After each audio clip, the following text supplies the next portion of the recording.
Loads of fun today. That was KLF, Last Train to Trans Central. Join me for our last show of the week tomorrow afternoon, including the Wonder Years, and me and Lewis from 2 on Radio 2, on the BBC Sounds app, on your smart speaker, and on 88 to 91 FM. Sarah's next. BBC News at 4 o'clock. This is Anthony Birchley. A disciplinary panel has found 6 former and 2 serving Metropolitan Police officers guilty of gross misconduct for sharing offensive messages. They were found to have sent several discriminatory texts in a WhatsApp group, including some mocking Katie Price's son, Harvey, who's disabled.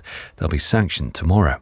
Our correspondent at the hearing, Louisa Pilbeam, says it comes at a bad time for the Met. This is the latest blow for the Met. Its reputation has been dragged through the mud in the last few months. A latest report in the last few weeks by Louise Casey, Lady Louise Casey, said that the Met was institutionally racist, homophobic and misogynistic.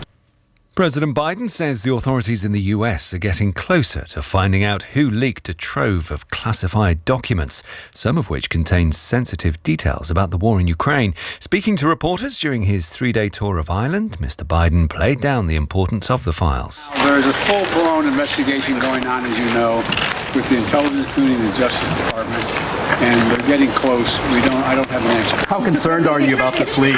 I'm not concerned about the leak because I'm concerned that it happened.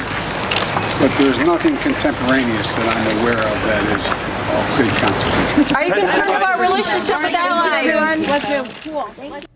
A 74-year-old man has appeared in court accused of murdering a police officer in Bradford.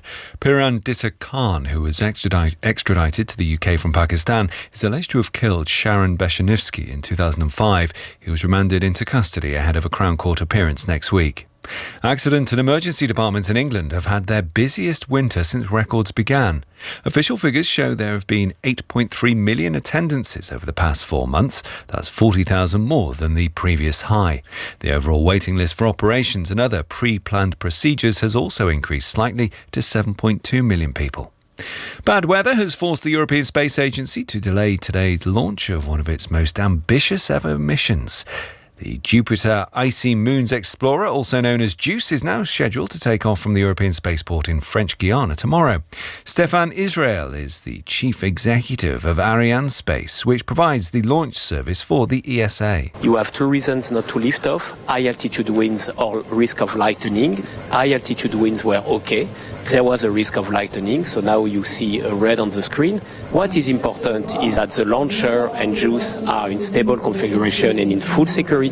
And the fashion designer Dame Mary Quant has died at the age of 93. She was credited with popularising the miniskirt, which became one of the defining outfits of the 1960s.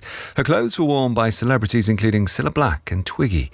The model Patty Boyd remembered Dame Mary as daringly creative and a fun genius. Now with the sport, here's Jordan Elgott. There will be no more betting sponsors on the front of Premier League football shirts by the summer of 2026. Teams have collectively agreed to a ban, but betting brands can still be used on shirt sleeves and advertising around the ground. In tonight's football, Manchester United face Sevilla at Old Trafford in the quarter-final of the Europa League. West Ham are away at Ghent in the Europa Conference League. That's an early kick-off at 5:45. Bayern Munich have suspended former Liverpool forward Sadio Mane. They say it's for misconduct after their loss against Manchester City on Tuesday. There will be a return to China for the Women's Tennis Association later this year. After suspending events in the country, they've accepted that the Chinese government won't carry out an investigation into the sexual assault allegations made by former player Peng Shuai. And the lineup for Saturday's Grand National has been confirmed. It'll be a maximum field of 40 runners at Aintree. Last year's top 3 are all involved. That's the BBC News and Sports. It's 4 minutes past 4. Jordan, Anthony, time at